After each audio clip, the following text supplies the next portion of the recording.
The coalition is under pressure at a parliamentary inquiry over when it will release the cost of its nuclear energy policy. The Shadow Minister, Ted O'Brien, has told Sky News it won't be dumped on the doorstep of Christmas, as opponents to the plan target a series of hearings in Victoria. Gas masks, police and colour outside. Too risky, we say no!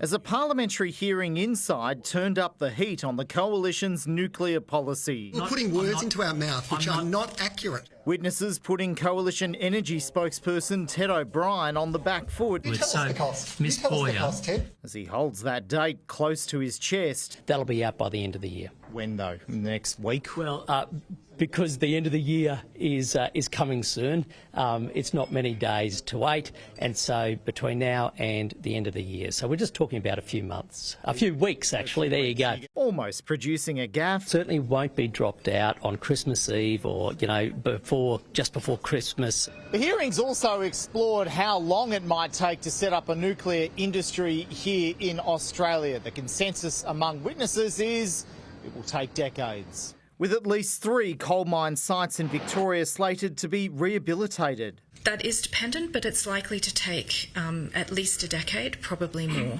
But Peter Dutton rejects that. Commonwealth powers are very clear under the Constitution in relation to these matters, but we can condense the timeline on a civil nuclear industry if there's a bipartisan position, which I believe in time there will be, because Premier Malinauskas and Premier Minns and others, I think, quietly, strongly support nuclear, because they know it's zero emissions, and frankly they know it's the only way we're going to shore up renewables and get to net zero by 2050. There are warnings from abroad about getting the community on board. The acronym is DATA.